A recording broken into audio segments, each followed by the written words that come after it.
Aprendemos juntos, porque de estar juntos y aprender se trata. Porque de cada una de las personas y de cada una de las circunstancias de la vida, aprendemos. Y porque creemos que la educación es presente y futuro, realidad y fantasía, es posibilidad de crecimiento, es el camino a un mundo interior y exterior mejor. Los invitamos a participar y a hacer el programa entre todos, porque aprendemos juntos.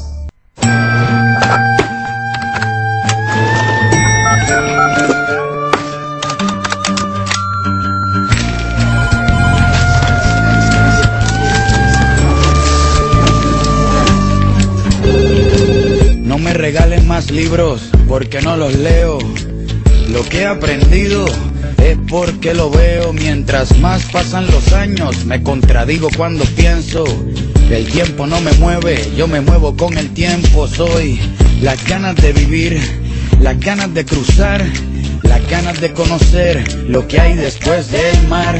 Yo espero que mi boca nunca se calle, también espero que las turbinas de este avión nunca me fallen. No tengo todo calculado, ni mi vida resuelta, solo tengo una sonrisa y espero una de vuelta. Yo confío en el destino y en la marejada. Yo no creo en la iglesia, pero creo en tu mirada. Tú eres el sol en mi cara cuando me levanta. Yo soy la vida que ya tengo, tú eres la vida que me falta. Así que agarra tu maleta, el bulto, los motetes, el equipaje, tu valija, la mochila con todos tus juguetes y dame.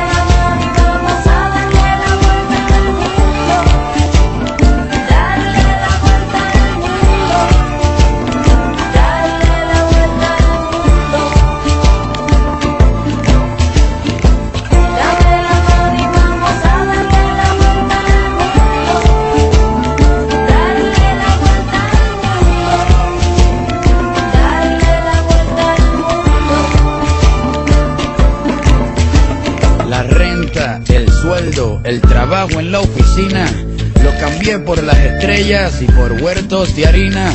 Me escapé de la rutina para pilotear mi viaje, porque el cubo en el que vivía se convirtió en paisaje. Yo era un objeto esperando a ser ceniza. Un día decidí hacerle caso a la brisa, a irme resbalando detrás de tu camisa. No me convenció nadie, me convenció tu sonrisa y me fui tras de ti persiguiendo mi instinto. Si quieres cambio verdadero, pues camina distinto. Voy a escaparme hasta la constelación más cercana. La suerte es mi oxígeno, tus ojos son mi ventana. Quiero correr por 7 lagos en un mismo día, sentir encima de mis muslos el clima de tus nalgas frías, llegar al tope de la sierra, abrazarme con las nubes, sumergirme bajo el agua y ver cómo las burbujas suben y dame.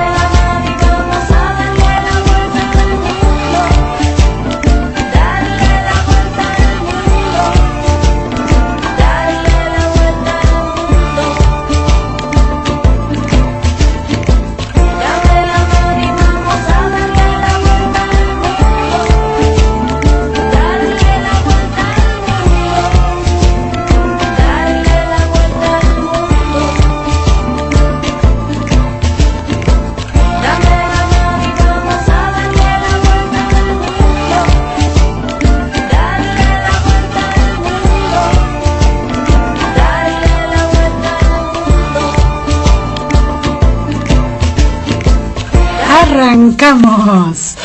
Cuarto programa. Bien, hoy tenemos una entrevista muy especial. El entrevistado va a ser Carlos Scliar. Ya voy a decir quién es, para aquel o aquella que aún no lo conoce. Después tenemos novedades con próximos eventos y hay un evento especialmente que es muy interesante. Es un congreso y por los panelistas que hay, bueno, después se los voy a explicar. Y los recomendados, a pura poesía, no quiero dar más detalles, pero es la poesía, son poemas del invitado de hoy. Idea, producción y conducción de este programa, Claudia Rosales, y operador y parte del equipo, Hernán Duzón. Para comunicarse, pueden comunicarse al Facebook Aprendemos Juntos Educación Rosales, un poquito complicado, ¿no? Lo repito, Aprendemos Juntos Educación Rosales, o al teléfono 5219-1042. Antes de comenzar con la entrevista voy a leer dos pequeños textitos de Carlos y voy a intentar leerlos sin quebrarme en la mitad. Dicen así: el otro, al mirarnos, nos pone en cuestión a lo que nosotros somos y a todas las imágenes que hemos construido para clasificarlo y excluirlo, para reducirlo inquietante y amenazador. Y el otro texto dice: tal vez la educación no sea otra cosa que el saberse reconocido por el otro, el encontrar las sendas de un diálogo en el que se abren las puertas de la interrogación. La presentación de Carlos Scliar. Carlos es investigador independiente del Consejo Nacional de Investigaciones Científicas y Tecnológicas de la Argentina, más conocido como CONICET, e investigador del área de educación de la Facultad Latinoamericana de Ciencias Sociales, Flaxo, Argentina. Fue coordinador del área de educación de Flaxo desde el 2008, hasta el 2011. Realizó estudios de posgrado en Italia, en España, en Brasil. Ha escrito ensayos educativos y filosóficos. Muchos no los voy a nombrar, solo algunos títulos para que veamos por dónde estamos caminando. Experiencia de alteridad en educación, cómo ver la educación, lo dicho, lo escrito y lo ignorado, entre pedagogía y literatura. Escribió libros de poemas, Primera Conjunción y los después, Voz apenas, y publicó microrelatos, No tienen prisa las palabras, en el 2012 en Barcelona. Bueno, y cuando terminemos la entrevista, un pequeño toque de color referido a Carlos Scliar. Y ahora sí, buenas tardes, qué placer. Buenas tardes, Claudia, muchísimas gracias. ¿Cómo estás? Bien, yo muy bien, ¿vos? Bueno, tan lluvioso como la tarde, probablemente. Yo tomo el tono del día. ¿Qué quiere decir eso? ¿Cómo? Que tomo el tono del día. Sí, entonces hoy... Y hoy estoy lluvioso. ¿Lluvioso? Sí. Bueno, sí. Yo tengo un montón de preguntas, así que vamos a ir directamente y vamos a charlar un poco acerca de estos temas que vos planteás tan maravillosamente. El primero que a mí me suena es que vos postulás siempre algo sobre la alteridad y sobre el otro, sobre la perturbación que nos trae el otro y la alteración. Te pido que hables sobre eso. Digamos, ¿qué es la alteridad? ¿Quién es ese otro? Bueno, bárbaro, como pregunta, porque tal vez todo nazca de una idea no para nada pretenciosa, sino de una percepción vital, una percepción de mi propia vida, que es que siempre he pensado que el mundo es mucho más interesante que uno mismo. Para empezar, eso quiere decir que lo otro me apasiona, me interesa, me conmueve mucho más que mi propia vida, mi propia existencia, y hago esa referencia del mundo como algo más interesante que uno mismo, para entender que justamente la alteridad es aquello que comienza siendo exterioridad. Los griegos usaban la palabra alterón, y eso quiere decir claramente perturbación, pero no se referían a personas concretas, o tal vez sí, sino al mundo en general. Perturba una palabra, perturba una presencia, puede perturbar una ausencia, puede perturbar un sueño. De alguna manera todo es alteridad en ese sentido. Luego, claro, cuando uno quiere encarnar este discurso en cuestiones más pedagógicas, hay un desliz que yo quisiera que no se cometa, yo a veces lo cometo, que es entender la alteridad como un otro específico, como un otro singular, como un otro con nombre y apellido. Y de verdad yo esquivo esa posibilidad. Creo que entramos en relaciones de alteridad, donde lo que no hay es un yo, lo que no hay es un uno, sino que de alguna manera uno entra en una relación entre otros. Y uno es otro también, claro, eso la filosofía lo ha explicado muy bien, ¿verdad? Que es... uno mismo es ese otro para otro, y en cada relación esa alteridad va cambiando y va produciendo perturbaciones diferentes. ¿Por qué nos perturba el otro? ¿Qué nos perturba? Te escucho muy bajo, Claudia. ¿En qué nos perturba el otro? No, eso puede perturbar, creo que ahí hay respuestas muy diferentes, ¿no?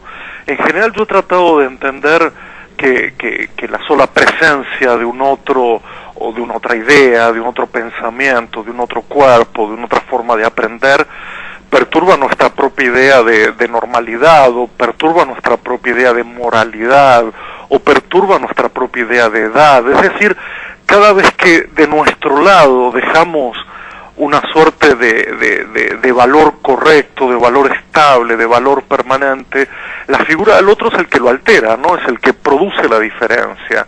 Entonces es muy variable lo que perturba. En mi humilde modo de ver las cosas, lo que más se perturba desde el punto de vista educativo, con la presencia de los nuevos, los que recién llegan, los que nunca habían estado, es claramente la idea de normalidad, digamos. La alteridad es de alguna manera lo que revela que la normalidad no se sostiene, que cualquier idea de normalidad está construida con un exceso de violencia, digamos. ¿Qué sería? Vuelvo sobre tus palabras para desarmarlas un poquito. ¿Qué sería la idea de normalidad? Mira, yo creo que digamos, está claro que la escuela, cuando se funda, la escuela en esta idea moderna, no la escuela o no la enseñanza que nos proviene ya de los griegos, sino, digo, esta idea más tradicional y moderna de la escuela. Claro que fue creada para normalizar la infancia en el sentido de igualarla, homogeneizarla, etcétera. Supongo que después ha habido sucesivas normalizaciones y sucesivas ideas de lo normal, hasta llegar al punto de que esa idea de lo normal se desplaza todo el tiempo. Hay épocas donde está muy centrada en el cuerpo, hay épocas en que está centrada en el comportamiento, hay épocas como esta que está centrada en todo junto, en el aprendizaje, en el comportamiento, en el cuerpo, en el lenguaje. Es decir, básicamente la idea de lo normal es una idea abstracta que históricamente va creando como una especie de promedio, de media, pero que es una falsa ilusión, digamos, no hay sujeto real en esa idea de lo normal. Lo que hay es una enorme dispersión, una enorme variabilidad, y claro, los que más padecen de la idea de lo normal son todos los que acusamos de anormales, ¿verdad? ¿Te incluís? Si yo me incluyo en eso... Sí, a que acusamos, decís que acusamos a otros. ¿Te incluís en la acusación? Sí, efectivamente está hay bien. una acusación falsa y sin Sí. testigos a los demás por cierta idea, repito, de normalidad que siempre es vaga, siempre es ambigua, siempre es autoritaria, siempre está, digamos, en las manos de alguien que tiene el privilegio de dividir el mundo entre lo normal y lo anormal. Lo que pasa es que a esta altura de los acontecimientos, con toda esta parafernalia de la inclusión, la diversidad, la idea de normalidad se tiene que perder, digamos, se tiene que diluir completamente, porque no se puede, de alguna manera, invitar a los demás, invitar a los otros a que formen parte de un escenario común, pero al mismo tiempo corregirlos, o vigilarlos, o controlarlos, ¿no?, en el sentido clásico. Entonces creo que ahí hay como una paradoja que todavía no se resuelve y que cada vez la vemos, por otro lado, más claro en las situaciones educativas. Hay un enorme discurso de incluir, digamos, al otro, pero al mismo tiempo lo que hay es una enorme precaución para hacer que el otro se parezca a uno mismo, ¿no? Vos cuando hablas de esto pensás en acciones concretas, porque yo me imagino siempre voy directamente al aula, mi cabeza va hasta el aula, debe ser por tantos años de aula, y pienso, bueno, entonces, ¿cómo se quita esa normalidad o cómo se abre este mundo para que no exista esa normalidad dentro de las aulas? Esa pregunta te la agradezco muchísimo, la estoy pensando mucho todo el tiempo, ¿no? Porque cada cosa que estoy diciendo ahora, pero en general escribiendo y tal, no tienen otro punto de partida que esa práctica, digamos. A ver, creo que por un lado, ¿cómo se desarticula la idea de lo normal? Para muchos, y yo me incluyo en ese grupo que en algún momento pensamos, bueno, tenemos que quitarnos de la cabeza que existe lo normal, es decir, vamos a intentar crear formaciones, crear grupos de trabajo, crear textos, crear películas, crear imagen, que lo que nos haga entender es que la normalidad no existe y que del otro lado, eso que habitualmente desde los años 60 se llama de anormales, forman parte de la variación de lo humano, digamos. Este fue el primer escenario de debate. Y entonces ayudar en las prácticas educativas a mirar a ese otro con una cierta compasión, con una cierta capacidad de asombro, con un cierto desconocimiento para luego producir reconocimiento. Pero en estos últimos 2 años lo he pensado de otra manera y si tengo tiempo, porque tiene que ver con eso, me gustaría contarlo. Sí, por supuesto. ¿Cómo lo ves, Claudia? Sí, por supuesto, un placer, dale. La idea es así. Yo creo que lo que está del otro lado de la idea de lo normal no es el anormal. Porque para mí el anormal no existe, digamos. Uno ha transitado muchas décadas por la educación especial y de verdad lo que creo es que no hay anormalidad, sino que hay otro cuerpo, otro aprendizaje, otra forma de existencia. Eso por un lado. Entonces creo que del otro lado de lo normal lo que hay es el tiempo. Para que quede claro, yo lo dije ayer en un escenario masivo que hubo a propósito de la Semana de la Educación en la Ciudad de Buenos Aires. Decía, de lo que se trata es que cuando no tenemos tiempo para conversar, ocurre que necesitamos juzgar. Y eso en educación es absolutamente cotidiano. Como no tengo tiempo, lo que tengo que hacer es diagnosticar, etiquetar, mirar al otro con sospecha, con recelo. Pero si tengo tiempo, si de alguna manera establezco una relación de afecto, si hay tiempo para estar juntos, se borra la necesidad de juzgar, por lo tanto se borra la idea de normalidad. Es casi como una fórmula que tenemos que practicar. Cuanto menos tiempo, más juzgamos, y esto no es solo en el territorio educativo, sino en el territorio de la vida misma. Cuanto más tiempo tenemos, menos necesidad de juzgar al otro tenemos. Yo creo que se entiende, ¿no? Sí, esta suerte de fórmula doble, ¿no? Yo le he tomado la literatura, porque en la literatura hay unos ejercicios maravillosos de alguna manera, de asombros iniciales que pueden terminar muy mal, es decir, como un personaje que se presenta como inesperado puede ser atacado, agredido, vilipendiado, denostado, o cómo con el paso de las páginas, es decir, con el paso del tiempo, nos damos ese tiempo para reconocernos. Claro, exacto, reconocernos, comprendernos, entendernos, mirarnos, tiene que ver con eso, ¿no? Yo creo que el tiempo, cuando uno habla de las relaciones afectivas en general, me refiero a la amistad, a la hermandad, a la fraternidad, pero ahí es donde también pongo la educación, en ese terreno de los afectos, es donde creo que efectivamente el tiempo muestra cómo somos, quiénes somos, cómo cambiamos. La falta de tiempo no muestra sino apenas un pequeño gesto de lo que es toda nuestra existencia, y es injusto. Es como si te estuvieran tomando un examen cuya desaprobación causaría el espanto para toda tu vida. Por lo tanto, creo firmemente en que hay que dar tiempo, sobre todo a la infancia, ¿no? Que sabemos que tiene una relación con el tiempo totalmente distinta a la nuestra. Vos hablabas de alteridad y de relaciones de alteridad. ¿Qué diferencia hay? Tiene que ver con esto. Que justamente creo que cuando hablamos de alteridad vamos a señalar a alguien, claro. Estamos como apuntando para un sujeto que no somos nosotros mismos. Y por relaciones de alteridad es donde yo me incluyo. Es que yo también soy alteridad, ¿se entiende? Es decir, lo que intento cambiar es la palabra alteridad anteponiéndole relaciones, como si el mundo fuera relaciones de alteridad. Algo así decía Octavio Paz cuando hablaba de la traducción, decía, el mundo es traducciones de traducciones de traducciones de traducciones. Yo creo que el mundo es alteridad de alteridades de alteridades de alteridades, ¿no? Es como un sinfín de alteridades. Bien, y en eso aparece el cuidado del otro. Digo, tengo un montón de preguntas que se van hilvanando en la medida que vos vas hablando. El tiempo está en relación con ese cuidado del otro.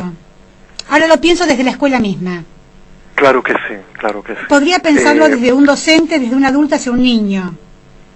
Lo que pasa es que miramos el tiempo solo como cronología, y la cronología como único tiempo escolar es maldito, porque es como si siempre estuviéramos postergando para después dejando para más adelante, haciendo como que el presente no tenga sentido. Y la verdad que lo que digo es, tenemos que tener tiempo aquí y ahora para poder conversar. Yo lo estaría planteando en estos términos.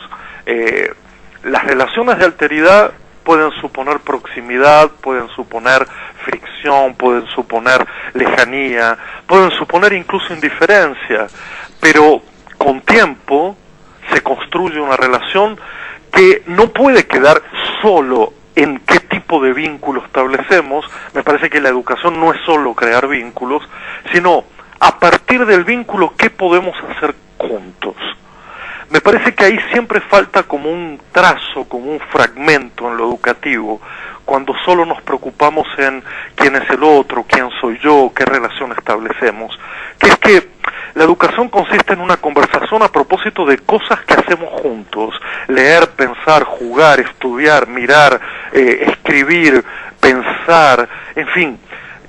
Y entonces no importa tanto quién es el otro y quién soy yo. Igual yo puedo ser otro, por supuesto. No importa tanto quiénes somos, sino esa tercera cosa que es qué podemos hacer juntos.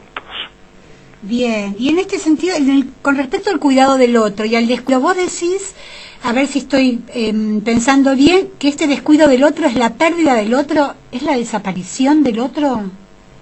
Sí, porque lo veo desde el punto de vista de la ética, es decir, hay una ética que, claro, no es la ética que a veces estudiamos, la ética universal, esa ética de haz bien sin mirar a quién, esa ética más religiosa, digamos, sí. Sino que yo me baso más en algunos autores que hablan de la ética singular, la ética particular, la ética que de alguna manera responde específicamente cada vez, en cada situación, a cada sujeto específico.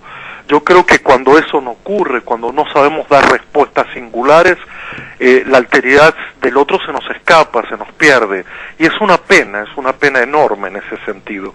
Por eso cuidar no significa ni sobreproteger, ni significa hacer por el otro, ni ponerse en el lugar del otro, sino que significa dar una respuesta a ese rostro del otro, a ese nombre del otro, a ese lenguaje del otro, a ese cuerpo del otro, que siempre es singular y siempre es específico. Hay algo en esto del cuidado del otro, a mí me resuena mucho del adulto al niño. ¿Esto es así? ¿Específicamente es así lo que vos planteás o es en general? No, el cuidado de alteridad no es generacional. Por supuesto que si yo, como estoy haciendo ahora, recordase a Hannah Arendt, hay ahí allá por los 60, ella escribió un texto maravilloso dejándonos dos preguntas que creo que todavía resuenan de una manera muy particular. Ella hablaba del amor, y uno diría, uy, el amor en educación, qué peligro, qué banal, otra vez lo mismo. Pero ella no hablaba del amor a los niños, el amor a la profesión, el amor a la vocación. Hablaba de alguna manera de amar al mundo para que el mundo no se acabe, y ese acabarse no era solo metafórico, era real también, y hablaba de amar a los demás para no dejarlos librados a su propia suerte, a sus propios recursos. Yo creo que eso es cuidar a los otros, ¿no? Yo creo que cuidar a los otros es, de alguna manera, amar al mundo y amar a los demás, esperando que esa relación sea de reciprocidad, por supuesto. Bien. Y por lo tanto no Sí. tiene que ver con que el adulto cuida al niño, porque, a ver, lo que quiero decir con esto es que educar tiene que ver con dejarles a los nuevos, a los que llegan al mundo, un mundo habitable, pero también dejarles la posibilidad, la novedad, para que ellos sigan construyendo ese mundo. Por lo tanto, ya hay cuidado en múltiples direcciones. Uh-huh. Otras cuestiones más que aparecen acá dando vueltas, todas relacionadas. Vos decís recibir al otro sin imponerle condiciones, dejándolo venir.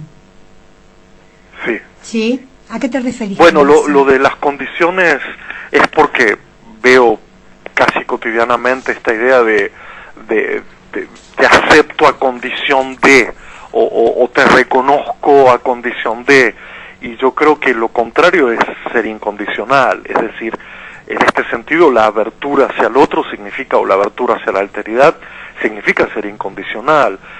Por eso yo relacionaba tanto la inclusión con la hospitalidad, aunque hoy me parezcan opuestos. Es decir, si vamos a incluir hay que ser incondicionales, no podemos decir vamos a incluir pero en 2 años si no seguís el ritmo de los demás te echamos de aquí, ¿no? O vamos a incluir pero si rápidamente no te pareces a nosotros, no te vamos a excluir. Me parece como que esas son formas muy hipócritas, ¿verdad? Por eso yo planteo eso de sin condiciones. ¿Qué? Es como la amistad es inconmensurable, es incondicional, no hay deudas. ¿Es este mismo concepto de estar disponibles? Sí, porque ahí cuando lo pensaba en términos del educador, de a ver qué imagen de educador tengo de mí, de cómo me gustaría ser, de cómo me gustaría ver a los demás, no sería tanto el que explica todo el tiempo, el que ocupa el espacio de la relación, sino del que está atento, disponible, el que escucha de alguna manera. Esa es la imagen que yo creo que vale la pena en una relación de alteridad. El maestro que está disponible para transmitir el mundo en el momento en que el otro le da la entrada, le da la autorización, le da la palabra, porque creo que si no tomamos la palabra y la secuestramos para siempre. Y aquí lo que estoy diciendo es, de alguna manera, necesito tu autorización para tomar la palabra, dependo de vos, de alguna manera estoy disponible para cuando necesites escucharme. ¿Cómo hacemos con todas estas ideas? Si pienso en escuelas, especialmente en las escuelas de la Ciudad de Buenos Aires, donde para ingresar ya desde primer grado se toman, en las escuelas privadas, no estoy pensando ahora, se toman algunos exámenes, algunos test psicológicos, se recomienda en las escuelas, en algunas escuelas estatales, ir con, digamos, a otra escuela estatal, porque va a haber un grupito de amigos más cercano a lo que ese chico es. ¿Cómo se hace con todo esto?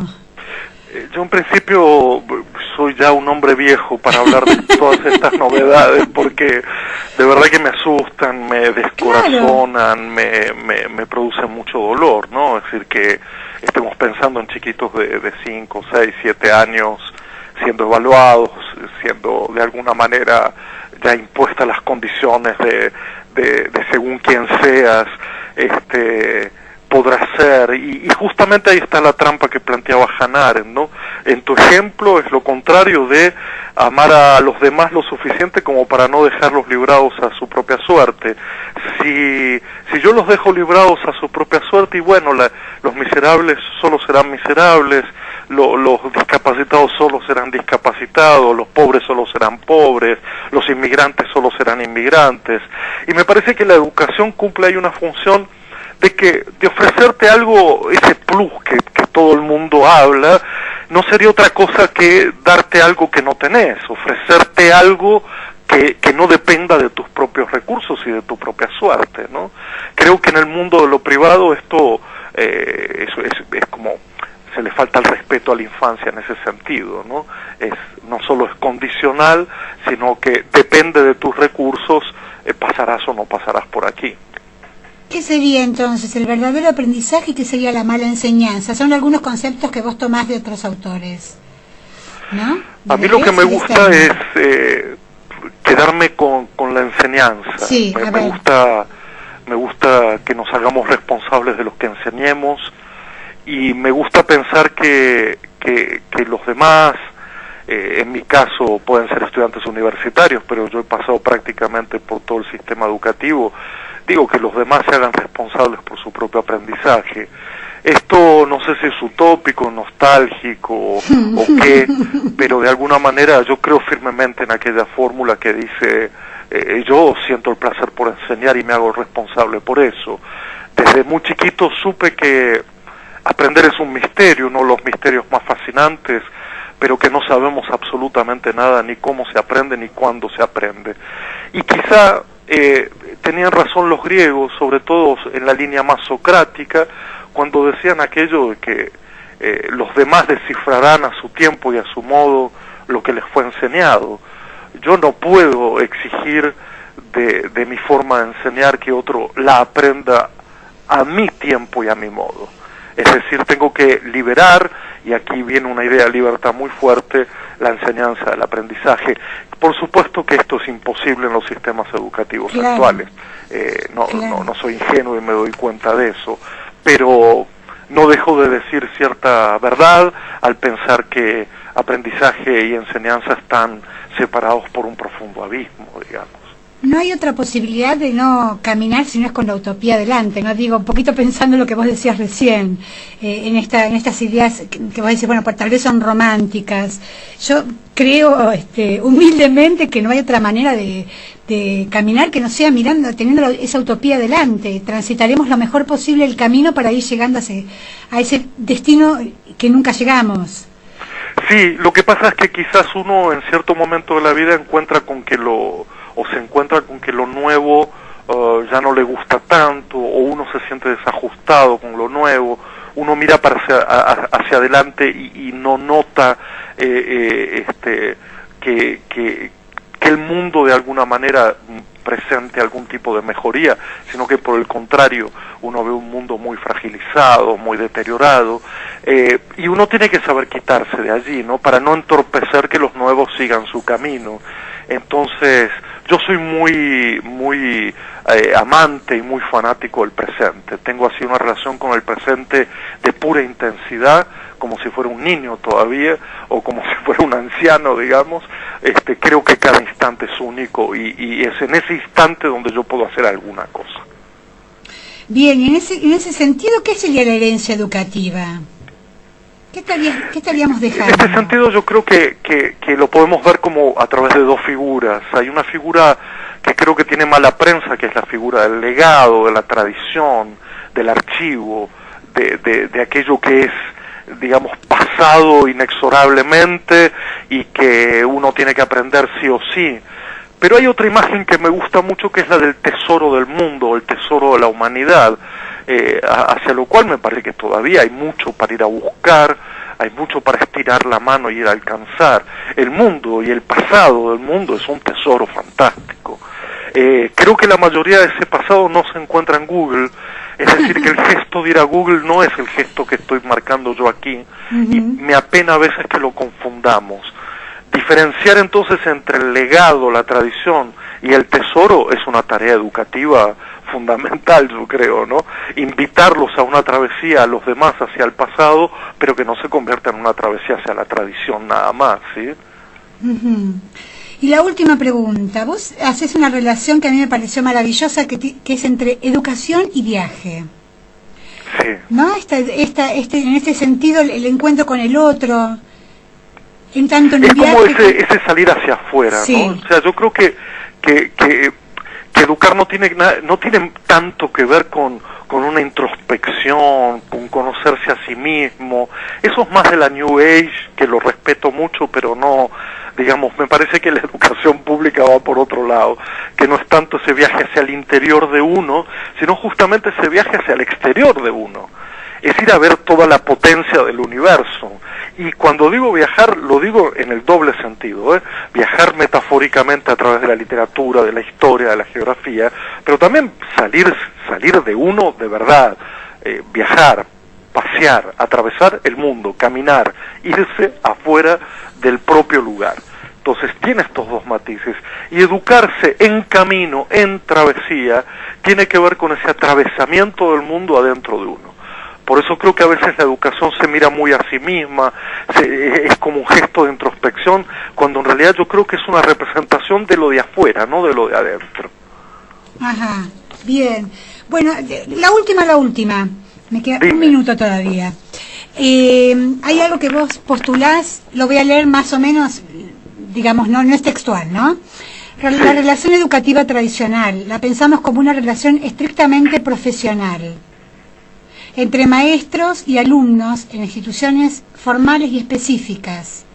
Y a mí lo que me resonó muchísimo es lo que continúa, porque estamos hablando de pasar esa infancia que es transitoria, pasar la infancia que es indeseable e innecesaria, dar a los individuos civilidad y pasar de un pensamiento ingenuo al pensamiento abstracto. Y digo, a veces, hace un ratito vos hablabas de que todavía pareces un niño en algunos aspectos, ¿no? Y acá estamos pensando, de acuerdo a lo que vos decís, una educación tradicional, estos niños tienen que ya dejar de ser niños, vamos, sean grandes. Exactamente.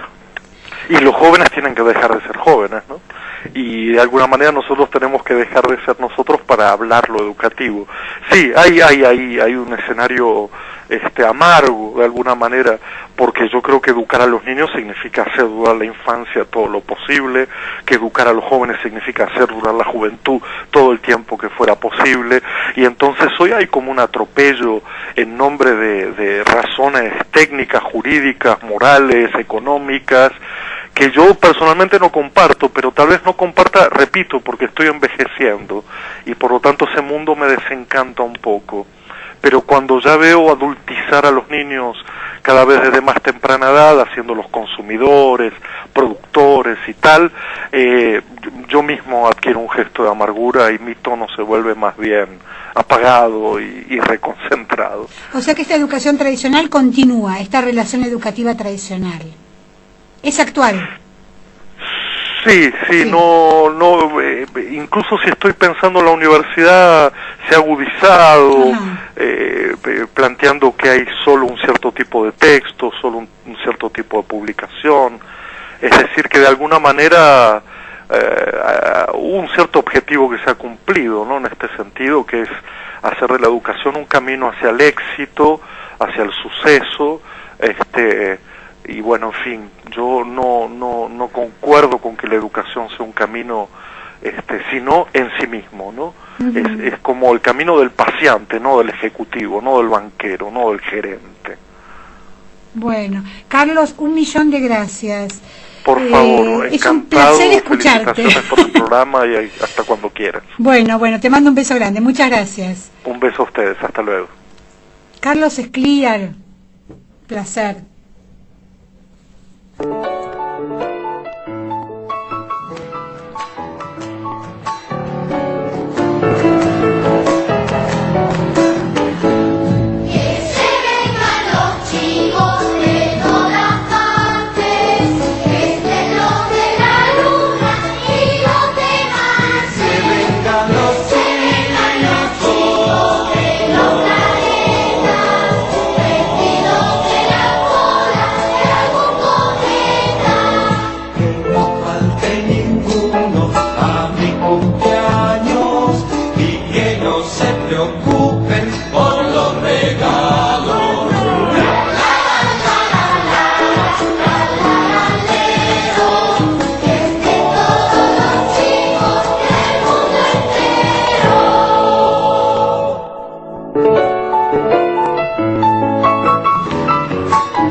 Un placer escucharlo a Carlos Escliar y la notita de color.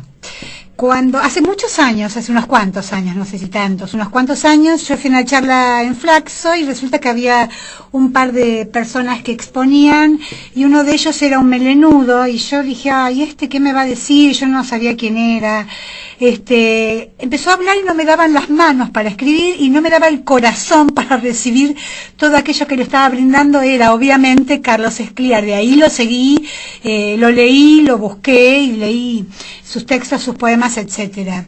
Para volver a escuchar esta entrevista podés entrar en www.arinfo.com.ar. Y algunas conclusiones, vamos a ver qué es lo que pude tomar porque también me quedo pendiente escuchando lo que dice y por ahí no tomo tanta nota. Arrancamos la entrevista hablando de alteridad. La alteridad, decía Carlos, a partir de la propia vida, ¿no? De un mundo más interesante, digamos, no solo la alteridad en la escuela, es la alteridad de la propia vida y de ver un mundo más interesante que mi propia vida.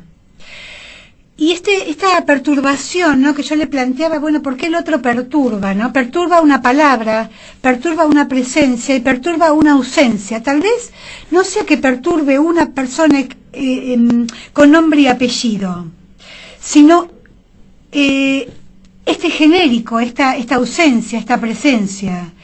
En la escuela tiene que ver con las relaciones entre otros. No es Juancito, Pedrito. Son las relaciones que se van dando, es la presencia del otro y es la figura del otro que nos altera. Serían, decía Carlos, los nuevos, los que recién llegan, los que están arrancando, los que están llegando, los que están viniendo, ¿no? Y después hablamos de una idea de normalidad y pensamos una idea de normalidad como una idea de normalidad abstracta. La escuela se funda, decía Carlos, sobre la normalidad, la escuela más tradicional. Pero en la actualidad no hay un sujeto real en la normalidad. Entonces él decía, la idea de normalidad se tiene que diluir. En un momento dijo, bueno, tal vez son ideas más románticas. Yo creo que esas ideas son las que sobre las que tenemos que avanzar. Dicen, el otro lado de lo normal no está lo normal. Hay otro cuerpo, otra existencia.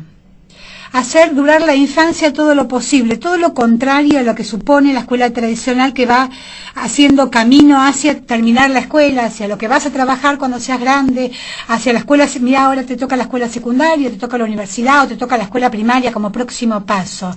Él decía, hacer durar la infancia todo lo posible, la infancia, la adolescencia y la juventud. Y volviendo a lo normal, decía, bueno, del otro lado de lo normal está el tiempo. La falta de tiempo es la falta de tiempo es el que nos lleva a juzgar. En el caso de la escuela, decía Carlos Scliar, a diagnosticar, a etiquetar. Entonces, el poder tener tiempo es poder encontrarnos con el otro, el no juzgarnos. Hay menos tiempo para juzgarnos, hay más tiempo para conocernos, para encontrarnos. A ver, ¿qué más? Hablamos del cuidado del otro y del descuido del otro. Este cuidado que no significa sobreproteger, que significa dar respuesta. Y el descuido del otro, Carlos decía, yo lo voy a pensar más en algo relacionado con una ética singular y no pensando en una ética general más moralista, esto lo agrego yo, más moralista, ¿no? Una ética más religiosa, hacía referencia a él. El descuido del otro hacia un sujeto específico, hacia una situación con ese sujeto, pero específicamente. Y a mí esto me pareció maravilloso, porque si no estamos repitiendo lo que no se debe hacer, y sin embargo no estamos poniéndonos en acción frente al sujeto que tenemos delante nuestro. El amor en educación es cuidar al otro, y educar es dejarle al menos un mundo habitable.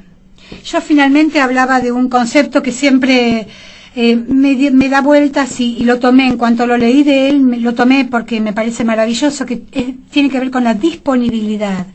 Estar disponibles es estar sin condiciones, es estar para el otro. La educación ofrece un plus en esta disponibilidad, que te da lo que no tenés. Y después finalizaba haciendo una diferencia entre la enseñanza y el aprendizaje, y él decía, bueno, yo prefiero pararme sobre la enseñanza, porque qué sé yo de lo que aprenden los chicos. Enseñar como responsables de lo que hacemos. Decía Carlos, no sabemos ni cómo ni cuándo se aprende, pero tenemos que ser responsables, sí, de la enseñanza a la que vamos. Con esto cierro un poquito, la verdad que tengo unas cuantas ideas más, pero cierro un poquito porque me parece que son ideas muy fuertes, y así las vamos decantando un poco.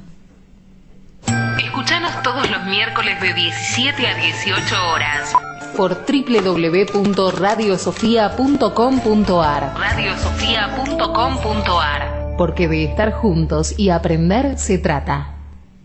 Dos comentarios. Como siempre destacamos a Viví Libros. Miraba el acento el otro día y digo, no sé si lo estoy diciendo bien. Viví Libros. Suena más fuerte, más enfático, pero además tiene que ver con la vida. Viviana hace 12 años que está trabajando online y voy a enumerar los servicios y voy a desarrollarlos un chiquitito cada uno. Servicios bibliográficos. newsletter semanal, servicios de editing, traducciones de inglés y francés. Entonces, servicios bibliográficos especializados en humanidades, psicoanálisis, psicología, psiquiatría, materias afines con educación, psicopedagogía, etc. Búsqueda de libros agotados, como dije una vez, los encuentra. Y además búsquedas bibliográficas y asesoramiento. Hay un newsletter semanal que es interesantísimo, yo lo recibo todas las semanas, con informaciones sobre la comunidad PSI y novedades bibliográficas, e informaciones más generales, hay informaciones, yo soy del ámbito de educación, que también me interesan mucho. Entonces, bueno, seguimos con servicios de editing, corrección y revisión de textos, y además da talleres presenciales y online. Voy a dar un par de datos de contacto. Vivilibros.com es la página, info@vivilibros.com el mail, el Facebook es facebook.com/vivilibros y el Twitter es @vivilibros. Y ahora mi propia publicidad, yo hago asesoramiento educativo, Claudia Rosales, y para encontrarme pueden visitar mi página, claudiarosales.com.ar, y el mail por ahora es rosalescla@gmail.com, porque el correspondiente a la página algo pasó y no está funcionando. Es asesoramiento educativo. Y ahora nos vamos con la música otra vez y cambia, todo cambia. Julio Neuhausen, chileno, todo cambia.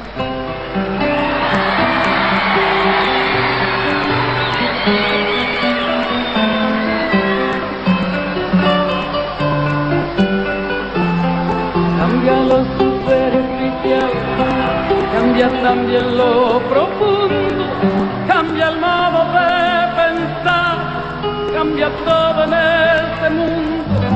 Cambia el clima con los años, cambia el pasto su rebaño, y así como todo cambia, que yo cambie no es extraño.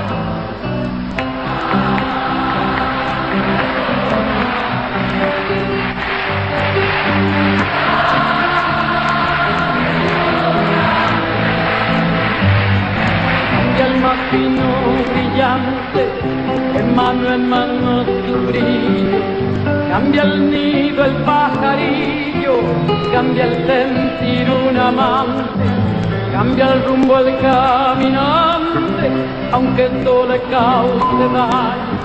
Y así como todo cambia, que yo cambie no es extraño. Cambia todo, cambia, sí señor, ya cayó, ya cayó. Cambia todo, cambia.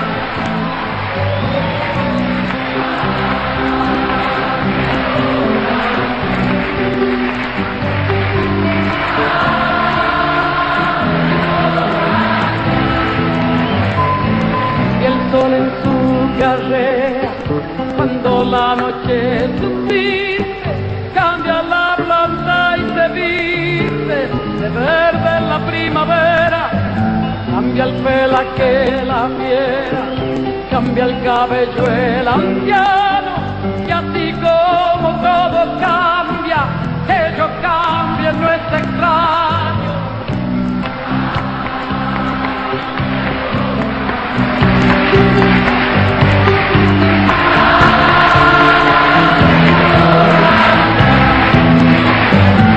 Pero no cambia mi amor, por más lejos que me encuentre, ni el recuerdo ni el dolor de mi pueblo y de mi gente.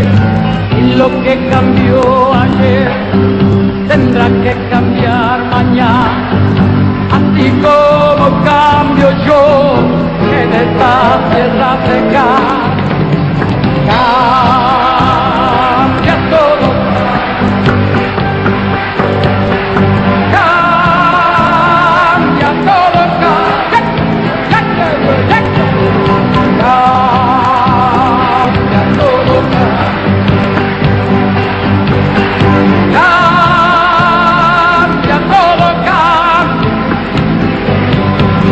No cambia mi amor, por más lejos que me encuentre, ni el recuerdo ni el dolor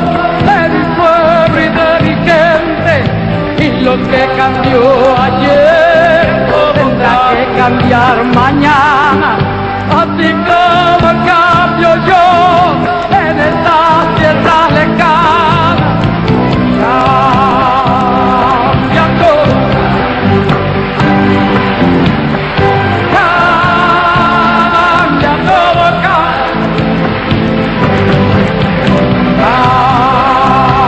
cambia todo,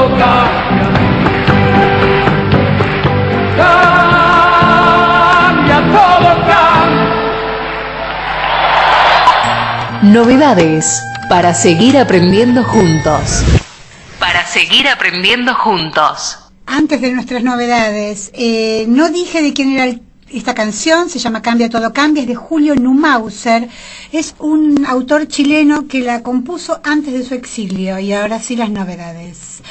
Tengo como una novedad importantísima, es la primera jornada de formación de profesores y escuela secundaria. Se llama la escolarización de adolescentes y jóvenes, es el 8 y 9 de noviembre, lo da la Universidad Nacional y General Sarmiento, está en Facebook como Jornadas Formación de Profesores y Escuela Secundaria. Jornadas Formación de Profesores y Escuela Secundaria.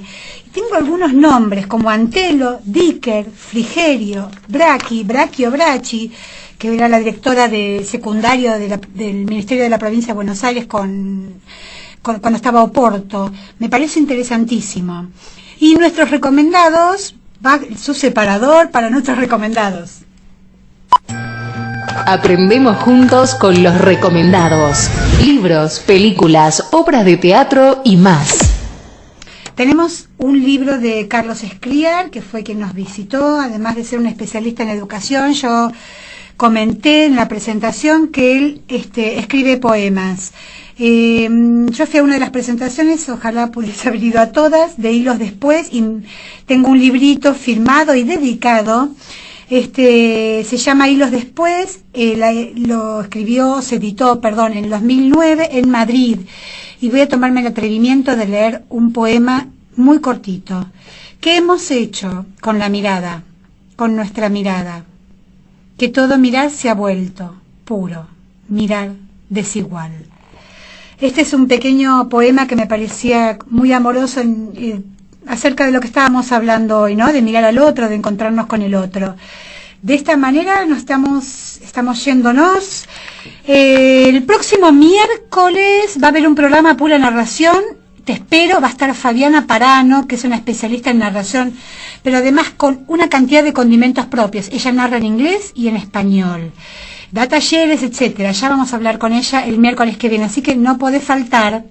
Entonces, el miércoles que viene de 17 a 18, para compartir un rato, para hablar de educación, para compartirnos en Aprendemos Juntos, como en la escuela, como en la vida siempre. Y dame la mano y vamos a darle la vuelta al mundo.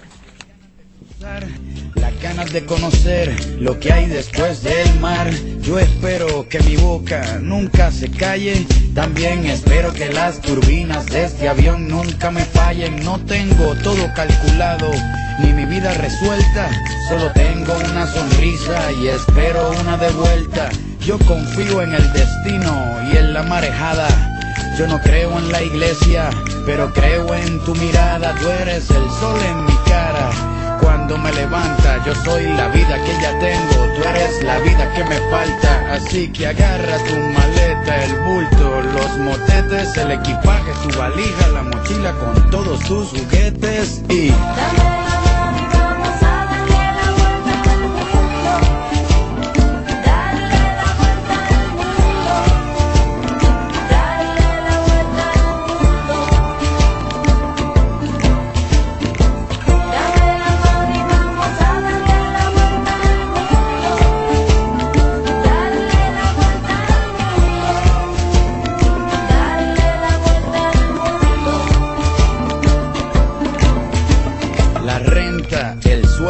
El trabajo en la oficina lo cambié por las estrellas y por huertos de harina. Me escapé de la rutina para pilotear mi viaje, porque el cubo en el que vivía se convirtió en paisaje. Yo era un objeto esperando a ser ceniza, Un día decidí hacerle caso a la brisa, a irme resbalando detrás de tu camisa. No me convenció nadie, me convenció tu sonrisa, y me fui tras de ti persiguiendo mi instinto. Si quieres cambio verdadero, pues camina distinto. Voy a escaparme hasta la constelación más cercana. La suerte es mi oxígeno, tus ojos son mi ventana. Quiero correr por 7 lagos en un mismo día, sentir encima de mis muslos el clima de tus nalgas frías, llegar al tope de la sierra, abrazarme con las nubes, sumergirme bajo el agua y ver como las burbujas suben